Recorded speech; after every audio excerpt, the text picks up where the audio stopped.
Hello, today we're preparing our Christmas lunch. We're starting with a nut roast which will have a base of oatmeal with the additions of chestnuts, cranberries and cashews.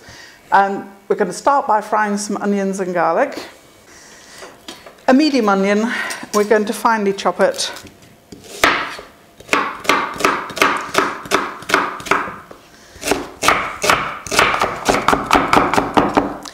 Now we're going to fry in a little bit of coconut oil, about a dessert spoonful. This looks quite a lot for this amount of onion, but we're actually going to put the oatmeal in with it, so you need enough to let the oatmeal soak a little bit up. I'm going to put that on to warm up.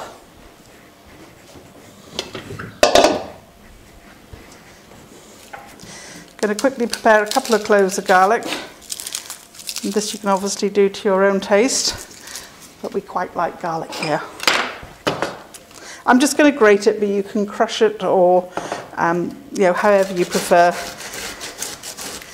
But if you grate it with its skin on an old-fashioned box grater, what ends up inside is lovely garlic puree, and all the flaky skin stays on the outside. So there you are for that.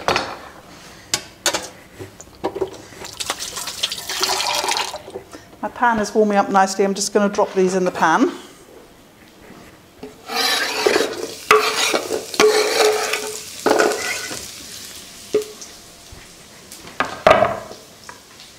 We want this to brown up a little bit, so just beginning to go golden around the edges.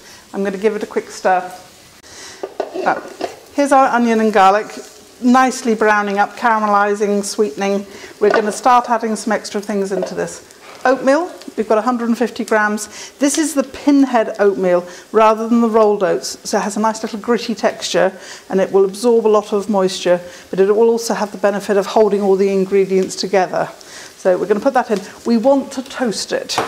So you've got to stand here now and stir this. If you go off and do something else, it will burn. So you want to let it soak up the fat from around the onions and just keep it moving, and it browns up. You get a lovely smell coming off this sort of onions, garlic, toasting oatmeal, delicious smell. Now this is a starting point for a very traditional Scottish dish called skirlie. And skirlie is basically a dry, savoury oatmeal that they would have dropped into the top of soups and such like to add extra sort of nutrition and thicken them up. It can also be used as a stuffing in a chicken or some such, but we're going to use it as the base for our nut roast.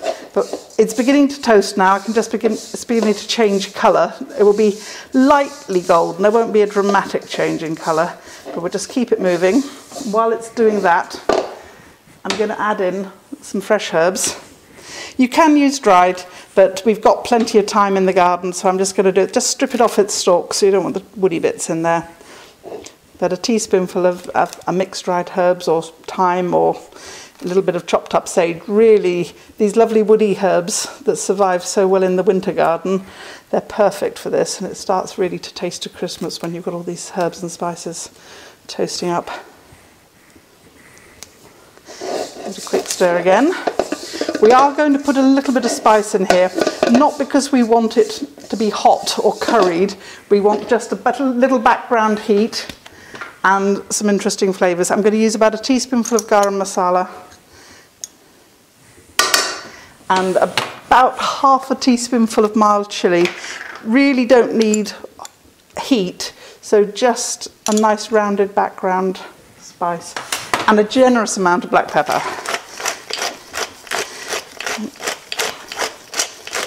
That should do there. And with another quick turn.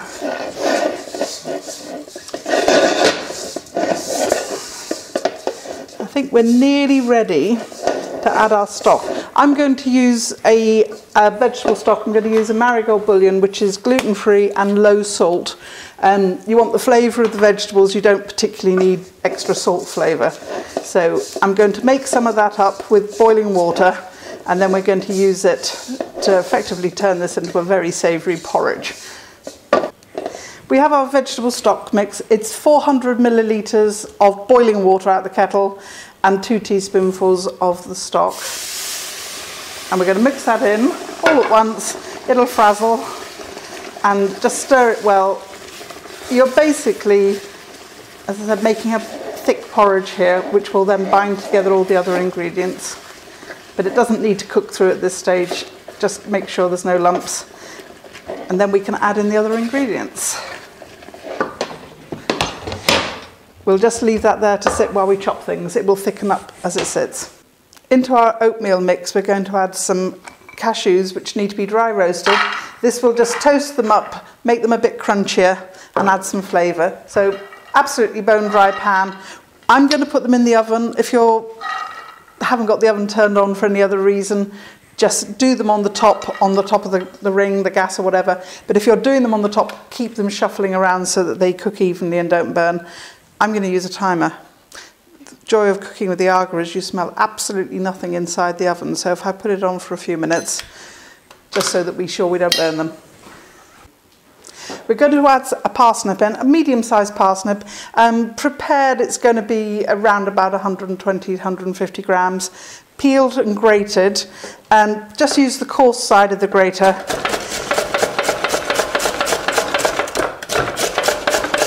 Now I do find parsnips quite often have a very woody core in them, so the trick to avoiding this is just to grate round it.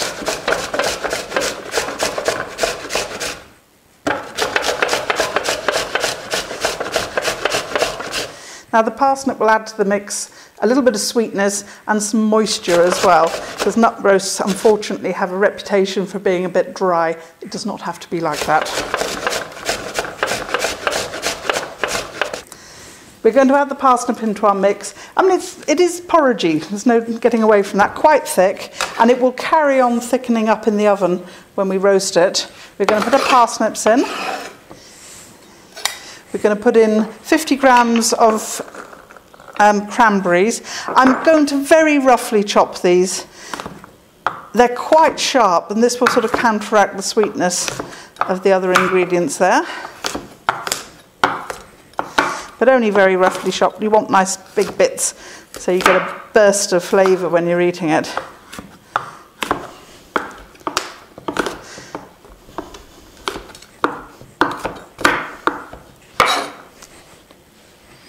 They do want to shoot around the kitchen. They're quite keen to escape. I think that will do. A few whole ones, a few chopped ones.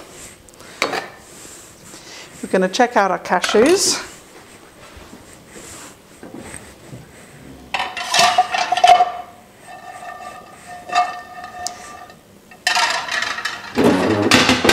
A couple minutes longer, and one of life's great cheats at Christmas is ready prepared chestnuts.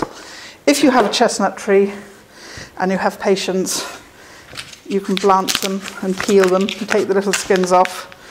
But sometimes life is just a bit too short, and as a product this is excellent. They're peeled, prepared and vacuum packed, so they're quite dry, there's no juice around them. And we need about 100, 120 grams of that. I'm only going to very roughly chop them because I think it's quite nice when you're eating this dish to get some chunky bits showing up all the colours. So no more than just sort of halves really, very roughly chopped. I'll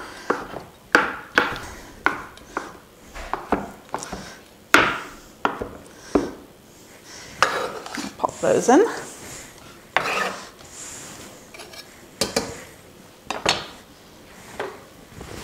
Give it a little stir. We want to amalgamate all these ingredients nicely. I am going to taste the mix at this stage. I'm expecting it to be quite savoury and spicy, but you should always have a little taste before you put something in the oven because you can't adjust seasoning later with this one. Quite like that. I am going to add a squeeze of lemon juice. Lemon juice does some of the things that salt does in accentuating flavours. And just the juice from half a lemon. And as long as there are not too many pips, you can just squeeze it with a little fork. There we've got our cashews nicely roasted. They're going into the mix as well. And we'll pop that out the way because it's very hot.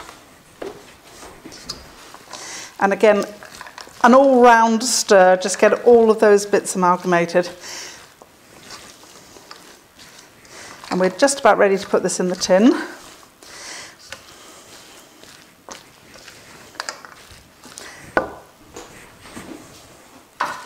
I have an ordinary loaf tin here.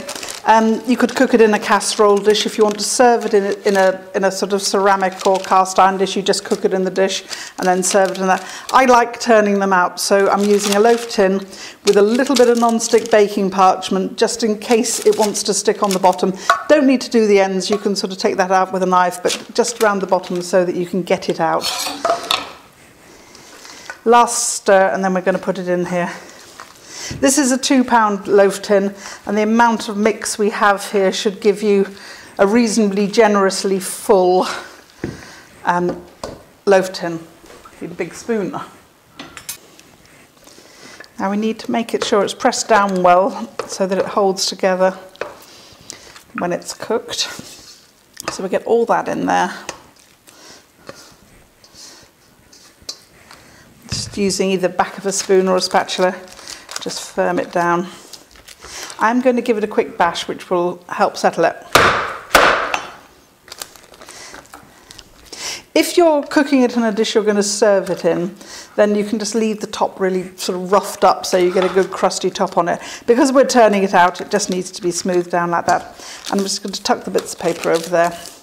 Now this would really like a couple of hours in the fridge just to chill, firm up.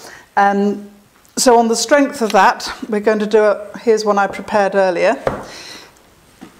It also is a recipe that is very, very amenable to being made in advance, and you can either 24 hours keep it in the fridge, or you can pop it in the freezer and it will be perfectly happy to come out. If you've frozen it, make sure you've defrosted it very thoroughly. You probably need to leave it room temperature for a couple of hours or overnight in the fridge to defrost. And then we're going to roast that in the oven around about 170 degrees for about 45 minutes. Everything in it is properly cooked, so there's no danger about it. But obviously, if you've had it frozen, you want to be made sure that it's really hot right through to the middle. And we're going to pop that in the oven now and then prepare some things to go alongside it. We've taken our nut roast out of the oven. It's been cooking there for about 35-40 minutes, and hopefully this shall turn out nicely. Just loosen the ends with a little knife, just a blunt dinner knife, just to be sure. And then put your serving plate over it. And you need to do this purposefully, as in go for it, quickly over, and you can feel that's come out of the tin, it falls. And let's lift off that and peel off our paper. There we go. Now to present this, I'm just going to use a little bit of bay leaf sprigs from the garden to garnish, but a little bit of greenery, a little bit of holly, but I think keeping to things that are actually edible. A few sprigs of bay leaves, and if you've still got some left, a few little cranberries there, or if you've got a big platter, you can arrange that and put your roast vegetables around the outside. I'm going to cut the end of this just to show you the patterns inside. We'll just take a slice off the end there. I'm using a bread knife again because you want to go through those bits of nut and fruit rather than crush them. And then when you open it up, you get that lovely texture, and the smell is wonderful. But there we are, that's our nut roast for our Christmas meal.